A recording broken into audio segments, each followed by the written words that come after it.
Ada beberapa hal yang harus dan wajib dicek sebelum kita memulai pengoperasian unit ekskavator. Apa sajakah itu? Mari kita lihat. Yang pertama,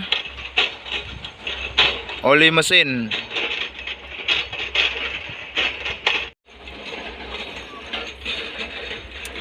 Pastikan olinya sesuai dengan takaran yang sudah ditentukan pabrik ya.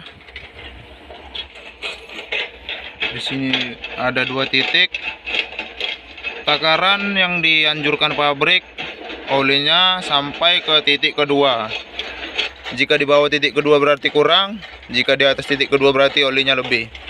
Jadi mari kita tes.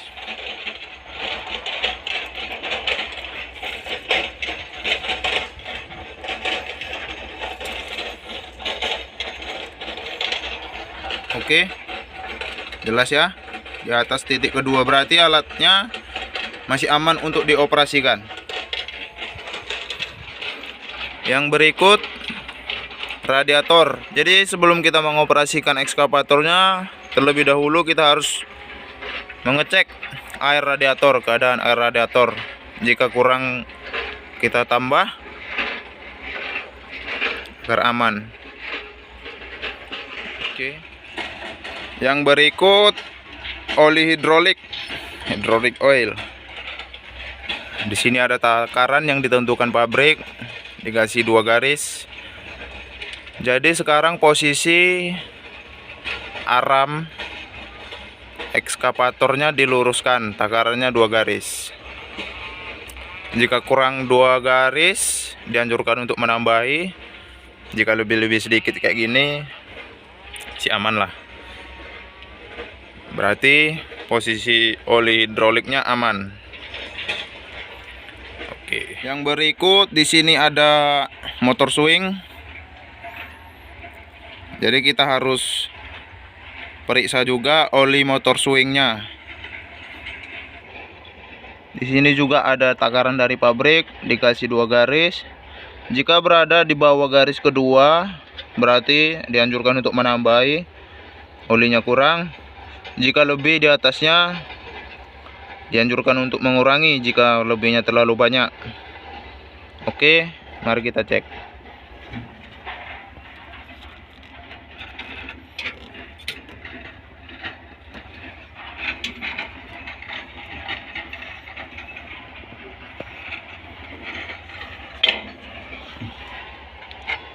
Oke, lewat dari garis kedua ya, berarti oli motor swingnya aman untuk dioperasikan.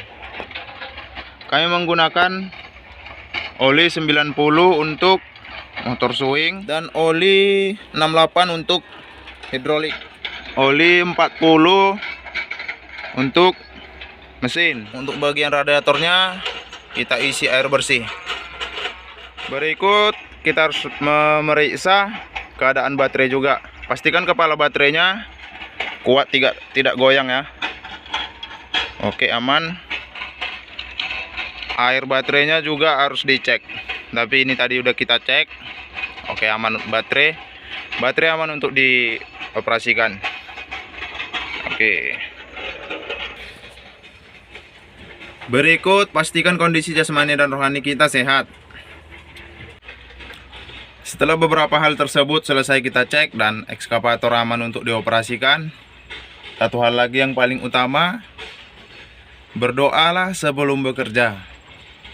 Oras.